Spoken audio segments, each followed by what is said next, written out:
everyone, my name is Ralph and this is the moment that we've all been waiting for, kind of. The FIFA 21 career mode trailer just dropped off, and with that the new pitch notes with even more stuff than what is in the trailer. So that is what we are gonna go through right now. I expect you've already seen the trailer, so I'm not gonna be showing it here. I'll try to not be negative because I know there is for sure gonna be people who will still not like this. And yes, there is not everything that everyone wanted, but I don't think it's realistic to expect. So let's go through the pitch notes, and at the end I will close with some personal thoughts. And yeah, so let's start with the first feature that was already announced like a few weeks back, I think. The interactive match simulation. Basically the main selling point of this is that you can, at any point of the simulation, you can jump into the game and, you know, do whatever you want to do in a situation and then back out and watch the game. Nice thing about this is that you will be able to change your tactics and game plan, and you will be able to see player ratings, for example, as shown like here, and other statistics during the simulation. Here we can see Haaland scoring even, which I'm like interested if you can jump in and do the celebration with him. That would be kind of funny. And all of this is a part of a new match launcher, which should look something like this, where you can choose the sim or a quick sim. So yeah, a lot of people I think are gonna like this. I personally, I'm not using, I don't really like simulation, so I don't know how much I will use this, but it's definitely a good addition. Now to a detailed look on something that was already mentioned, I think also, which is the new sort of player development and changing of positions, etc. Player growth is determined through the XP accumulation. Based on how they do in their matches and their potential to grow, they will gain more or less growth XP. That XP is distributed to their attributes, determining attribute growth over time. And here we have actually this great screen that shows us different sort of, you know, sub positions for each main position, which really reminds me a lot of PES, right? Because PES also has these different sort of characteristics, except the player himself has already usually a style that he's sort of specializing in, and you can see it connected to the player. Here it's just the sort of growth that you are choosing. Important thing to note, skill moves and weak foods are gonna change as well with this training, which is very good. This is gonna be very good as well as world grades.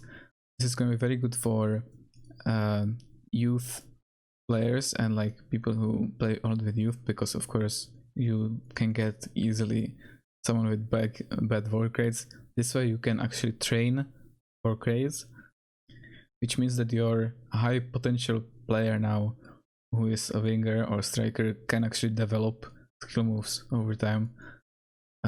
So he's not gonna be like 90 rated with 2-star skill moves. One thing that kind of saves the unlimited growth that I don't really like is that they say that it depends on age and potential. So potential is still not dead. Don't know how the dynamic potential from now, how much is gonna impact it, because of course dynamic potential can just kill your overall like, development of your player. You cannot really have a youth player with big potential and not play him at all. Player position conversion. This is something that I'm a little afraid about. We don't have to really read through this. Again, work rates and skill moves are impacted by this.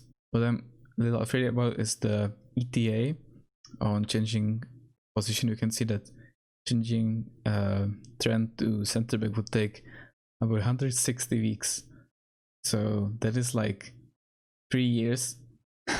So why this is a problem a little bit, is sometimes the youth players you get now have even 10 better overall or in a different position, and it is sometimes, you know, that center back is the best rated as a striker.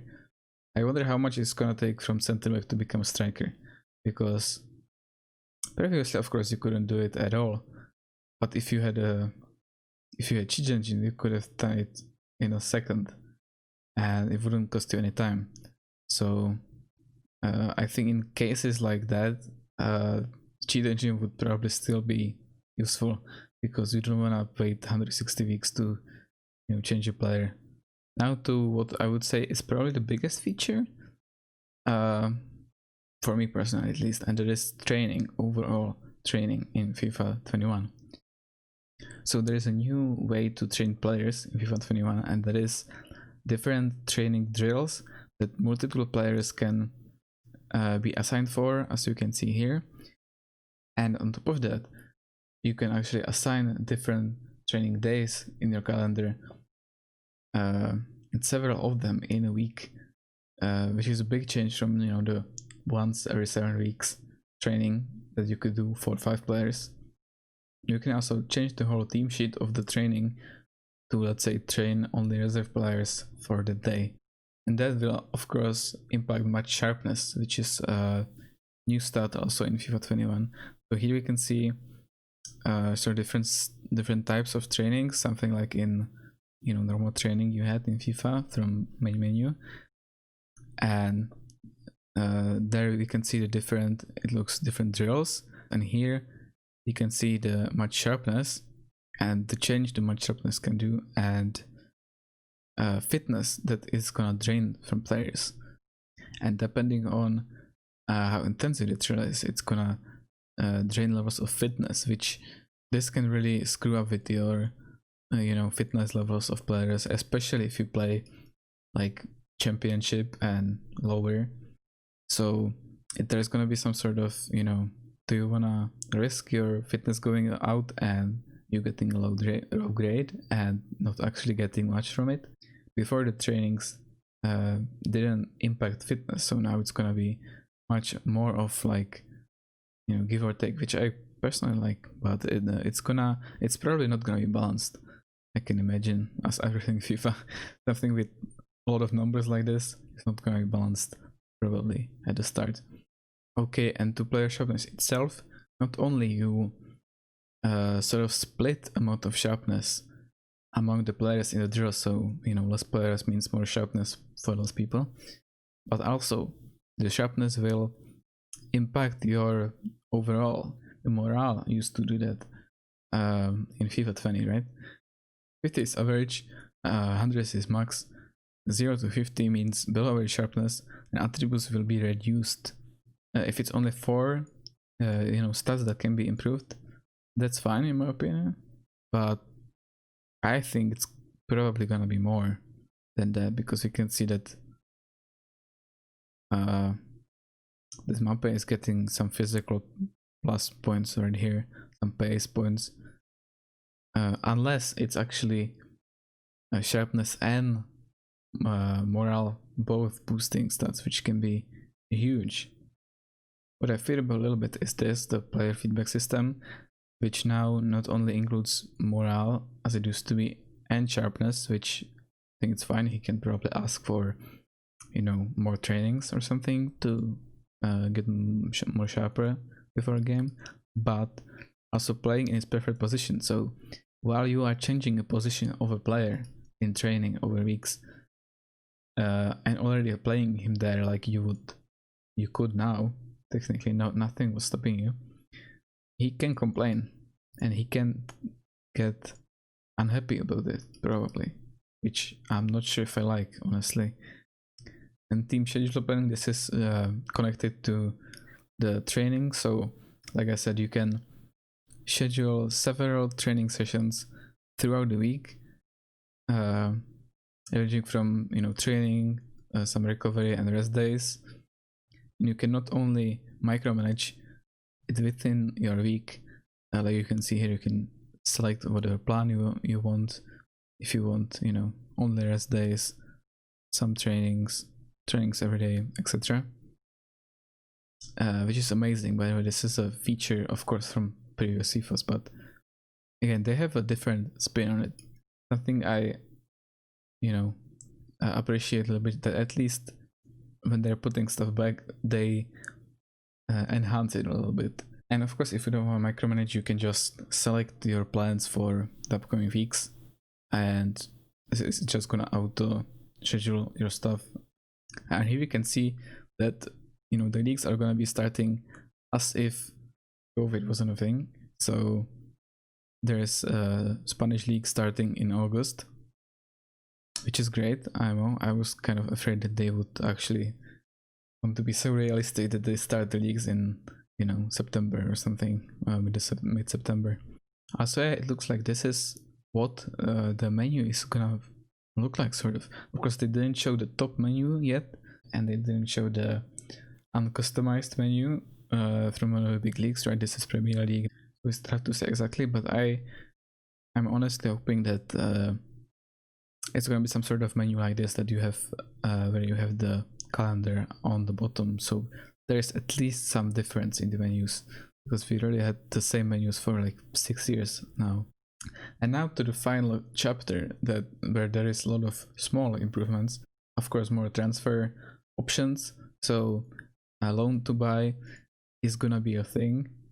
I wonder if this is something that has to be approved by AI at the end to actually, for the option to go through, or it's like automatically, pre-agreed and it's just your choice at the end of the loan. Also, if this goes through after you end the season, so you get a bank, from your board for the previous season, or if this goes through at the end of your current season, it's gonna be a big change, because you can actually abuse this.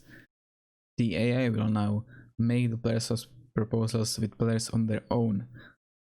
And calendar renewals, this will make a lot of people happy, I think, because the AI will give out renewals to players based on their rank in the club, so you will no longer see free agents from big clubs. Some UI branding, not sure how many of these actually had the branding, if MLS had it and CONMEBOL had it, but they will have it in 21. Some, what I would call bug fixes right here. This is something that should already be in the game. Basically, press conferences will now impact only players that actually played in those games, which just makes sense, or like players that are available, which should have already been the case. This could have been a bug fix in FIFA 20, as well as the player conversation and your choices of motivation, praise, etc. Establish youth academy. This is something I would say pretty big.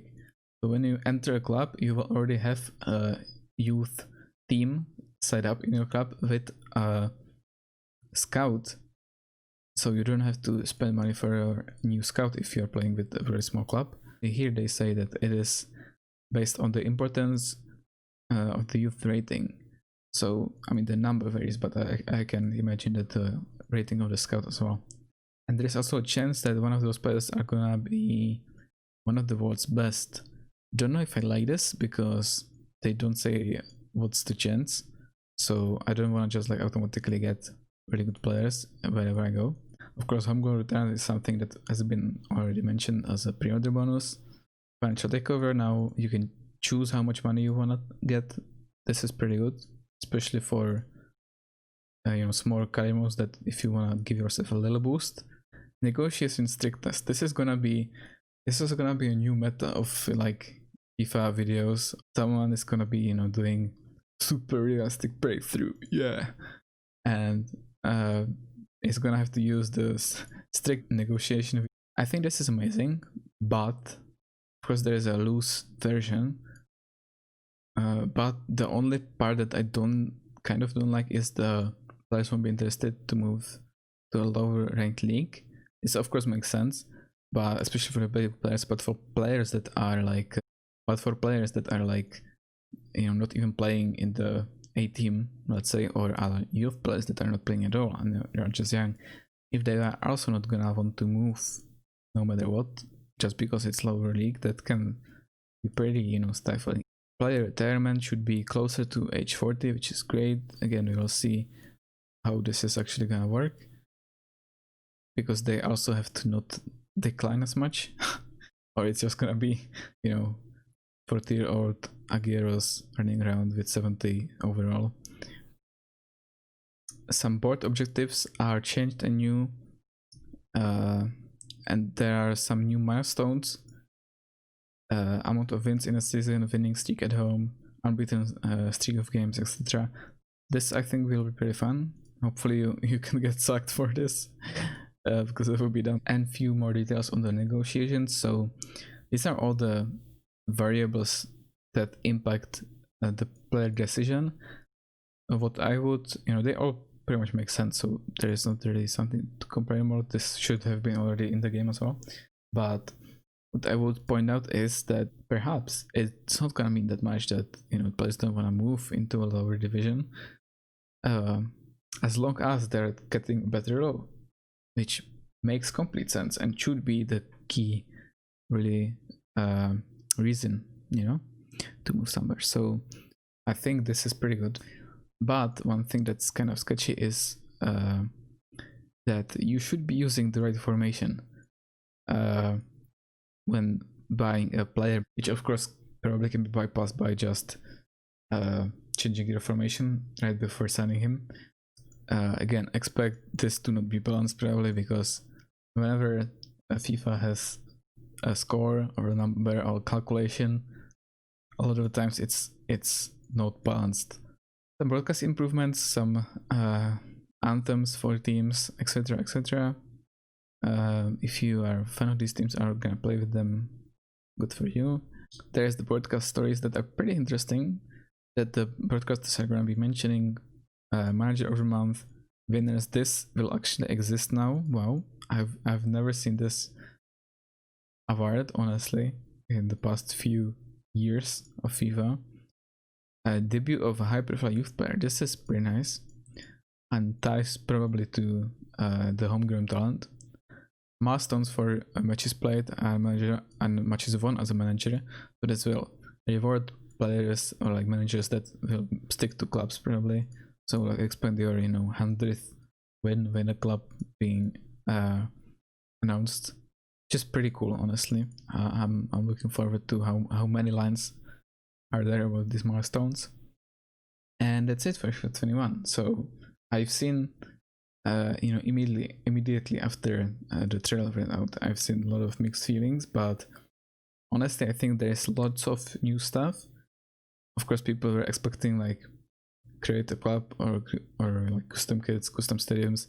Usually, career mode is behind Ultimate Team in what we get. So I would say maybe next year. You know, I personally expect the sponsor deals from like older FIFA to come next year, as well as probably something like the stadium improvements. But yeah, I think this is you know, decent amount of changes, more changes that we got last year for sure, and changes that are actually gonna impact how you play. I don't think you can just say that this is another clone of previous games, because this will play different. So I'm looking forward to seeing how they balance all the new things, because again, there can be a lot of bugs at the start. I'm not very optimistic about, you know, the bugs not existing, so we will have to see how they can manage that. Okay, this is all for these pitch notes. I'll be doing another video if there is gonna be any other information about career mode. Probably it's not gonna be. So I hope you got all the information from here that you wanted to see. I'll be doing a career mode series on this channel once FIFA 21 comes out. So if you're interested in some, you know, pretty realistic, I would say, career mode with a custom team, you can hit that subscribe button. Other than that, feel free to, you know, like and whatever else, and enjoy FIFA 21.